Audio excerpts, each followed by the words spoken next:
This week on Top Travel, Jeannie and Janez are in Tanzania to take an unforgettable flight across the Ngorongoro Crater, a breathtaking natural wonder of the world.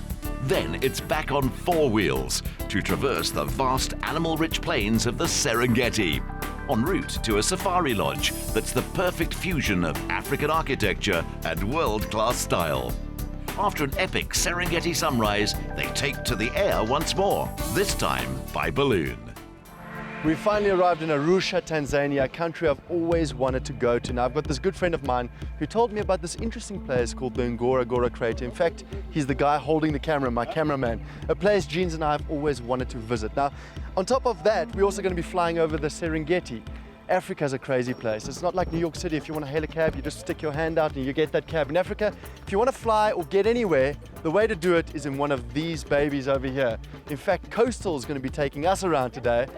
And this is our cab driver or pilot. What a beautiful part of the earth. I mean, what do the landscapes look like from the bird's eye view?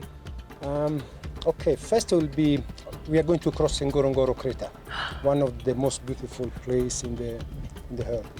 And then the Serengeti plan with the migration, and you will see, you will enjoy a lot, I'm sure. So I think every day flying around here, having this as your office makes your heart very happy. Very, like a holiday every day. That's great. It must be a bit crazy going around in Africa though. I mean, essentially this is a taxi cab. Yes, exactly. Here we call it dala dala. That means the smaller bus. It's the same in the air. And it's safe? 33 years, nothing happened, so it's very safe. Very But you only even look 33 years old, you don't?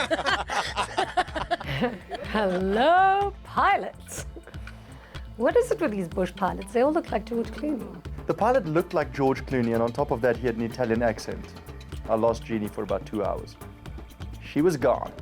After spending so much time with Janez, it was such a relief to be in the presence of an actual gentleman.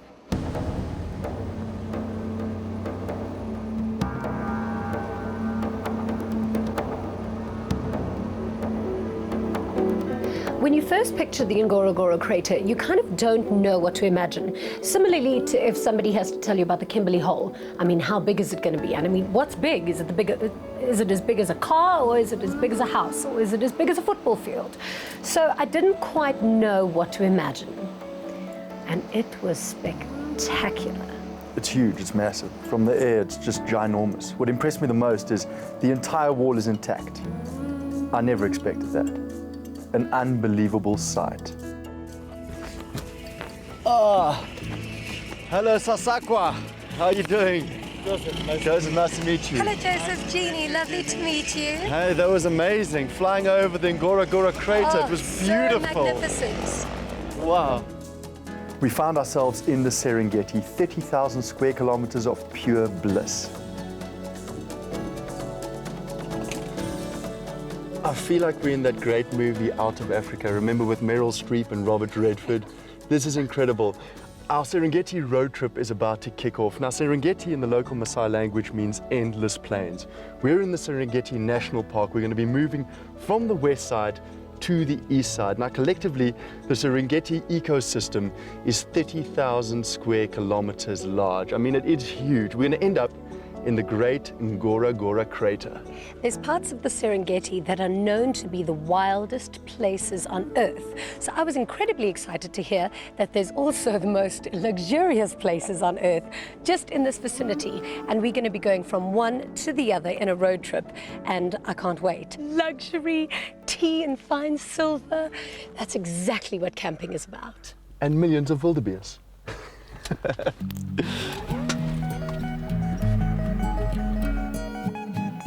It's known as the land that goes on forever because it is so vast and you just get the most ridiculous feeling of space.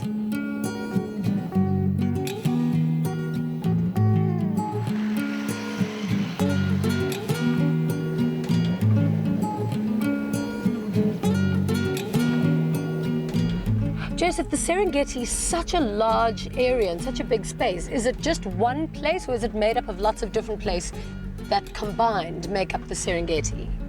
It's a number of preserved areas. And just quickly let me show you on the map. That makes more sense. Let's see on the map here. Let me hold this for you.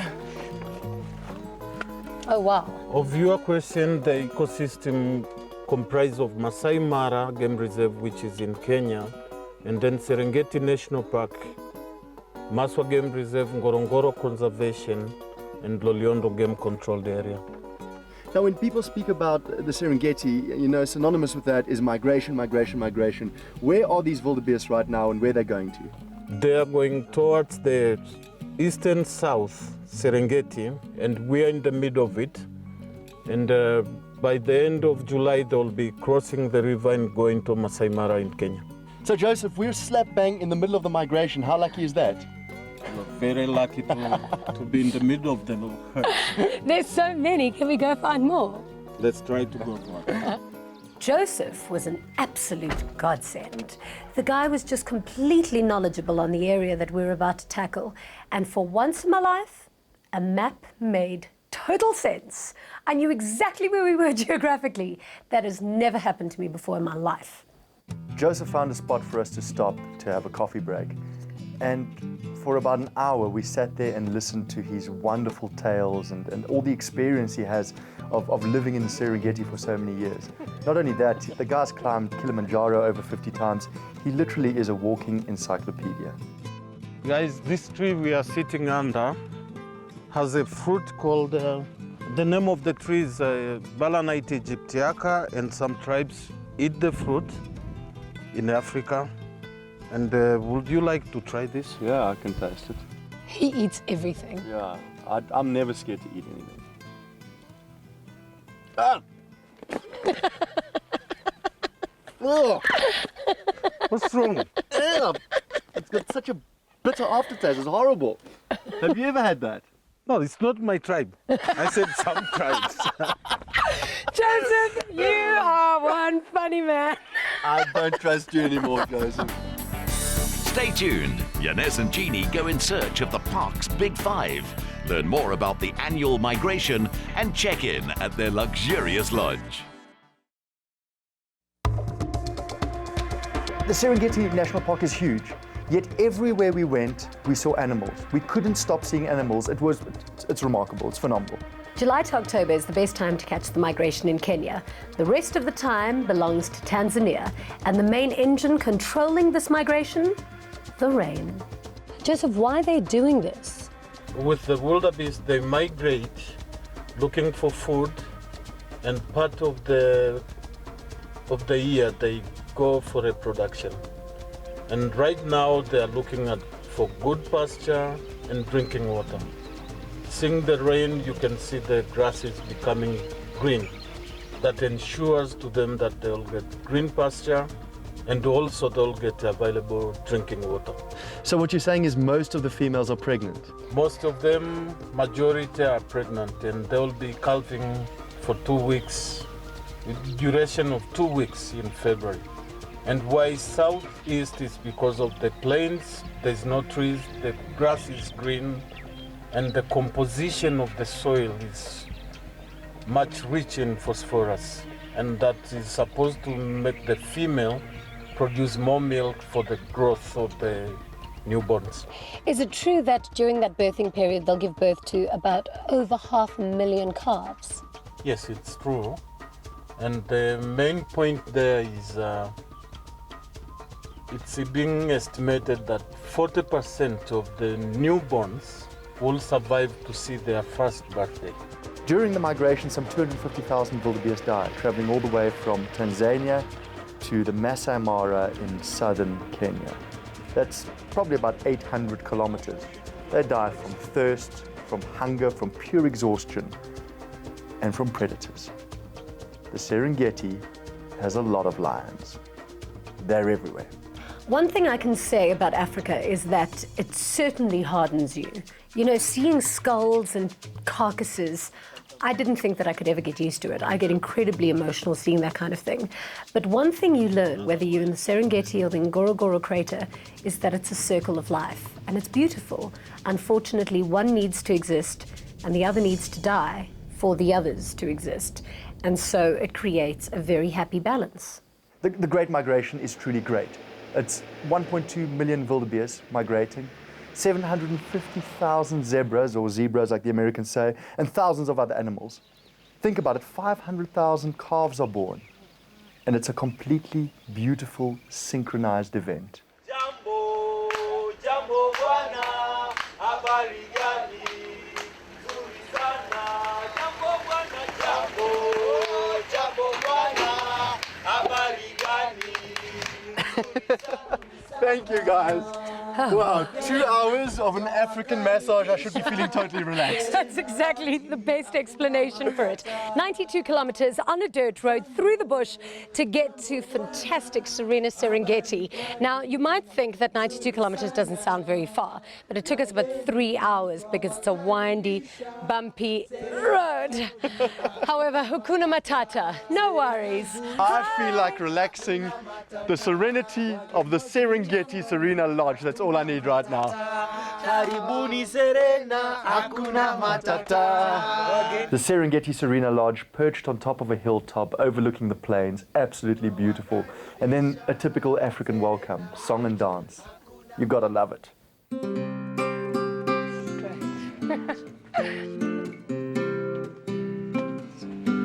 I love these little huts. What a big rondavel. That's nice. It is nice. So you're Thank you. Serena Serengeti is one of many lodges across these parks. How is this one different? first. It's actually built on top of the hills rather than others are in flat areas. The architecture is also different because with our architectures we are more traditional, different from others which they are more modernized. But with us, we take local things. Where did the idea of these rondavels come from? Well, these styles come from two different tribes. With the architecture of drawings, you can see the drawings is done from the people called the Makonde people. And the architecture itself with buildings, the laundrables, this style is from the tribe called the Ikoma people. That's how they build their houses, and that's how they stay in their houses. They build their houses in a round way, on top grasses, and down they use the mud. Jeannie, that's your room. Okay, thank you so much. Asante sana. Oh, my little crow.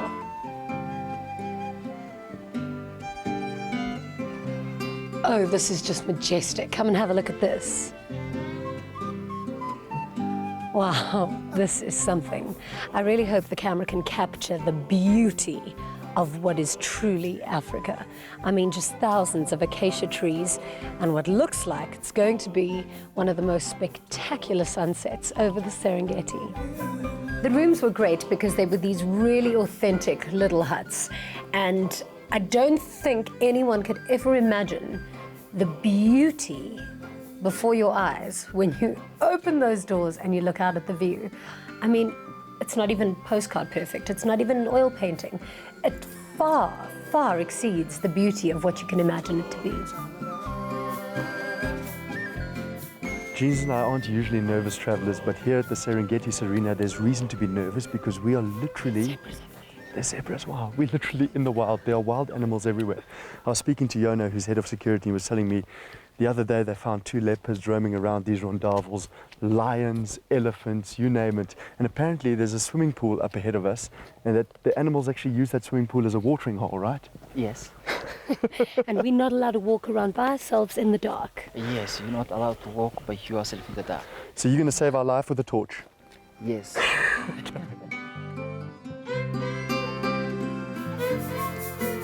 Everyone always says there's nothing quite like an African sunset.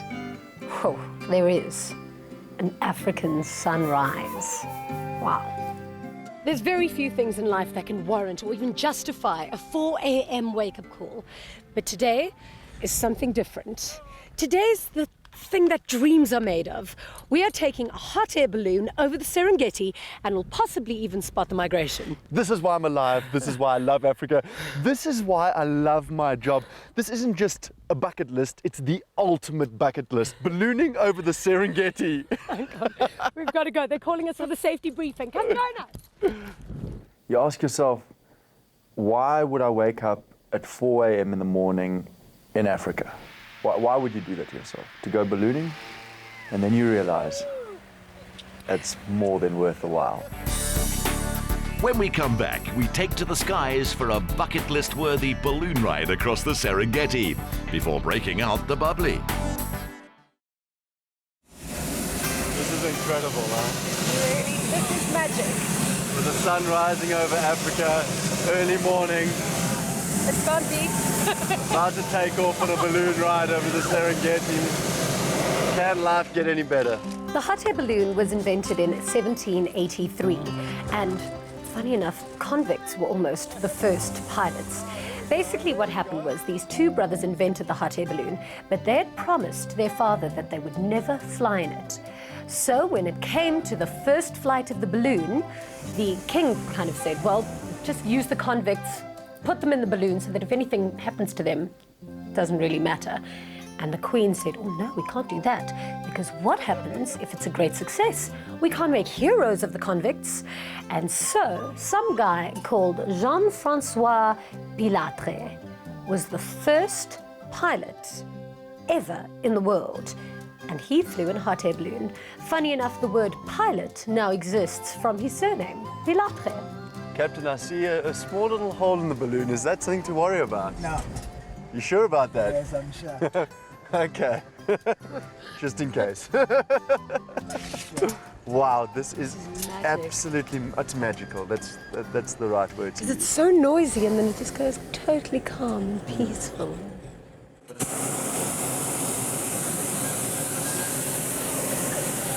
And then noisy again. During our African adventures, we've gone game viewing from cars, from boats, from helicopters, from small African planes, and now finally, a balloon.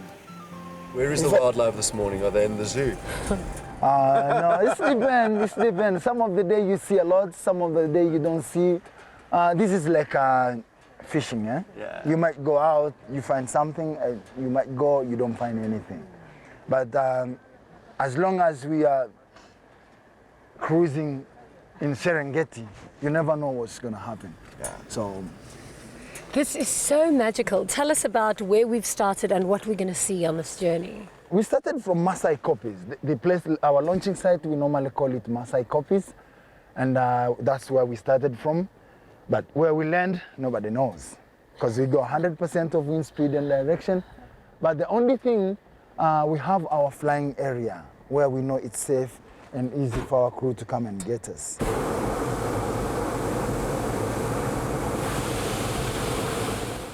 It takes a while for me to trust a pilot. I got to suss him out, check out what his skills are like. When he first headed for the tree, I was like, up, go up. Just looking at me. I was like, dude, go up, we're gonna hit the tree, we're gonna hit the tree. He's just like, he had like a little smirk on his face. He was looking at me. That's amazing. We literally just missed the tree by about... Actually, I don't even think we missed it. I think a few of the leaves brushed past us. You just went past another bush there.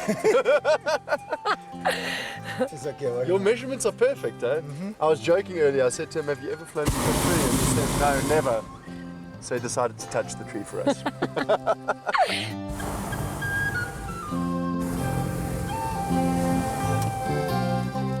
We've flown in helicopters over the bush and realized soon enough that big animals aren't big fans of helicopters. But it turns out they don't quite like hot air balloons either, because as we fly over them, they just kind of look at us and move over as if they can't make out exactly what the strange thing is in the sky, especially with the pilot that we had, who can fly so far off the ground or sky high. He was amazing. I was kind of excited because we were bracing ourselves for the sporty landing where it kind of drags you along the earth. Instead, it felt like I'd landed in cotton wool. Wow. It was gentle, a little too gentle for my liking. We made it. I'm waiting for it to tip or... No tip over? No tip over. Well done. Sure. I don't know about you, but I just feel so chilled right now. That was so relaxing and peaceful and amazing. Thank you. That is absolutely amazing. 4,425 cubic feet of fabric and a little bit of fire basically holding us up in the air. It took approximately 45 minutes across the savannah, and wow, beautiful, incredibly romantic. How's that for you? Yeah, I love the Serengeti. It is beautiful. As hot air ballooning became a fad, the French aristocracy soon realized that farmers didn't quite like rich people landing on their farms because the balloons and the baskets were destroying their crops. So the French, with all the charm in the world, decided that champagne can soothe anything over. And so champagne after a balloon ride fast became a great tradition. We have a traditional here in Serengeti. Whoever catches this cork before it touches the ground is going to be a tomorrow's pilot. That's how I got my license. Guess who caught the cork? Okay. Oh, man, that's out of my reach. No. Safe hands from Aaron. Should never be a cricket player. Oh, and I missed it. I don't drop anything. Yes, I got it! That means you get the pay for the drink. Absolutely. 1 out of 5, not bad. Thank you. Cheers. After our incredible balloon ride and our champagne, we spotted this majestic cheetah and her 2 cubs. They are such magnificent creatures. The way they just move with such stealth. It really is a privilege to be able to see these amazing animals in the wild.